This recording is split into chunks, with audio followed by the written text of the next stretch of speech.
Hi friends, welcome to Selvi kitchen. Hi friends, வாங்க நம்ம ராகி இட்லி செய்ய போகிறோம். நம்ம அதுக்குண்டான அளவெல்லாம் எடுத்துக்கலாம். நான் இந்த டம்ளரில் 3/4 கிளாஸ் ராகி எடுத்து வச்சுருக்கேன். 2 கிளாஸ் அளவுக்கு இட்லி அரிசி எடுத்து வச்சுருக்கேன். இது சேலம் அரிசின்னு சொல்லுவாங்க. நான் அதே டம்ளரில் 1/2 கிளாஸ் உளுத்தம்பருப்பு எடுத்து வச்சுருக்கிறேன். இதெல்லாம் நம்ம ஊற வச்சுக்கலாம். இதெல்லாம் நான் கழுவி சுத்தம் பண்ணி தண்ணியில் ஊற வச்சுருக்கேன். இதெல்லாம் ஒரு 2 மணி நேரம் ஊறட்டும். அரிசியும் உளுந்தும் நல்லா ஊறிடுச்சு. 2 மணி நேரம் ஊறிருக்கு. இதை நம்ம அரைச்சி எடுத்துக்கலாம். பாருங்கள், நான் மாவு, அரிசி, உளுந்து, ராகி எல்லாம் போட்டு அரைச்சி தேவையான அளவுக்கு உப்பு போட்டு கரைச்சி வச்சுருக்கேன். இதை அப்படியே நல்லா ஊறட்டும். பாருங்கள், மாவு பொங்கி வந்துருச்சு. இதில் நம்ம இட்லி, தோசை எல்லாமே ஊற்றிக்கலாம். நான் இப்போ இட்லி ஊற்றிக்கிறேன். நான் நேற்றே மாவு அரைச்சி எடுத்து வச்சுட்டேன். பாருங்கள், பொங்கி வந்திருக்கு. இதில் நம்ம இட்லி ஊற்றிக்கலாம். நான் சொன்ன அளவில் அரிசி, உளுத்தம் பருப்பெல்லாம் கரெக்டாக போட்டிங்கன்னா நம்ம சோடா மாவு போடாமல் நம்ம இட்லி ஊற்றிக்கலாம். நான் இட்லி ஊற்றி வச்சுட்டேன். இட்லி வேகட்டும்.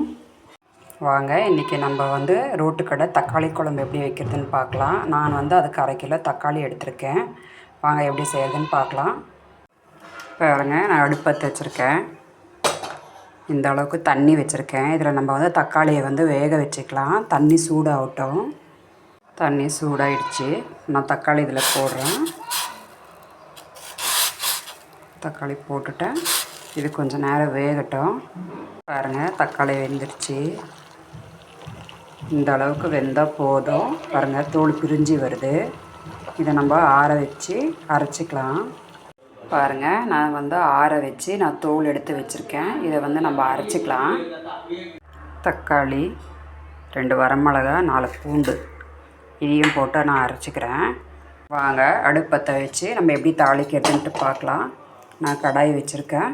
அது காயிட்டும். கடாய் காஞ்சிருச்சு. 50 கிராம் எண்ணெய் ஊற்றுறேன். எண்ணெய் காஞ்சிருச்சு. 1/4 டீஸ்பூன் கடுகு போடுறேன். 1/4 டீஸ்பூன் ஜீரகம் போடுறேன். ஒரு பச்சை மிளகா, 50 கிராம் வெங்காயம் சின்ன வெங்காயம் போடுறேன்.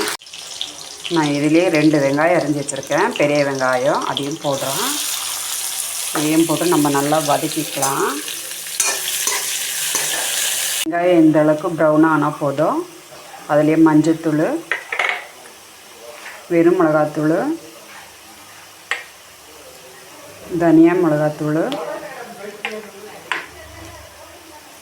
கருவேப்பிலை 4 எல்லாம் போட்டு நல்லா வதக்கிக்கலாம்.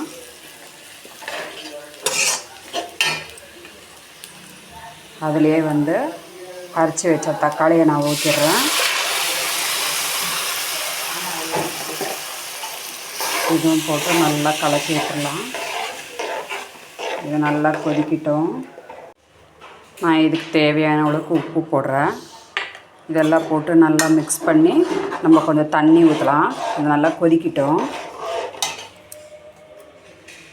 பாருங்க, நான் இந்த அளவுக்கு தண்ணி ஊற்றுறேன். போதும். பாருங்கள், தண்ணி தக்காளி குழம்பு கொதிக்குது. இதோட சீக்ரெட்டே நம்மளுடைய தோசை மாவு தான். இது கொஞ்சமாக நான் தோசை மாவு போடுறேன். தோசை மாவு கொஞ்சமாக போட்டிருக்கேன். இதை நல்லா மிக்ஸ் பண்ணி விடலாம். இது நல்லா கொதிக்கட்டும். பச்சை வாசனை போகட்டும்.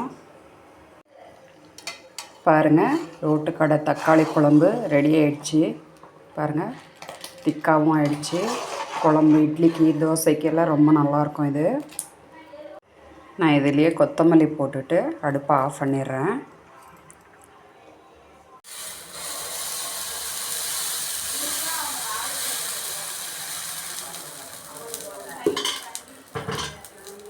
நான் தோசை ஊற்றிருக்கேன். ஆனியன், கேரட்டு தோசை இன்னைக்கு ஊற்றுறோம். எண்ணெய் ஊற்றிக்கலாம். இது நல்லா வேகட்டும். வச்சு நான் திருப்பி போட்டுக்கிறேன். வாங்க, ராகி இட்லி ரெடி ஆகிடுச்சு. பாருங்கள், எவ்வளோ சாஃப்டாக இருக்குது. நீங்களும் இந்த மாதிரி செஞ்சு பாருங்கள். ரொம்ப நல்லாயிருக்கு. இதை வாங்க நம்ம சர்வ் பண்ணிக்கலாம். வாங்க, எல்லாம் ரெடி ஆகிடுச்சு. ராகி இட்லி,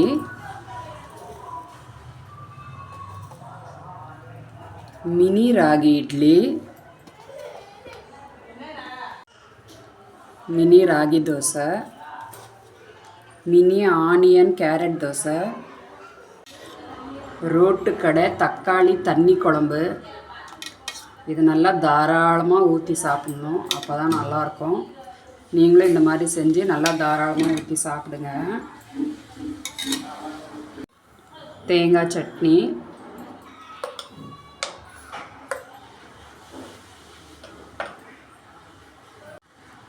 தக்காளி சட்னி,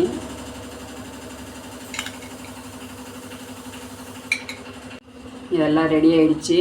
வாங்க சாப்பிட்லாம். ராகி இட்லி, தண்ணி குழம்பு, தேங்காய் சட்னி, தக்காளி சட்னி, இதெல்லாம் நல்லா பிணைஞ்சி அப்படியே சாப்பிட்டா செமையாக இருக்கும். வாங்க சாப்பிட்லாம். இந்த வீடியோ உங்களுக்கு பிடிச்சதுன்னா லைக் பண்ணுங்கள், ஷேர் பண்ணுங்கள், சப்ஸ்கிரைப் பண்ணுங்கள். தேங்க்யூ.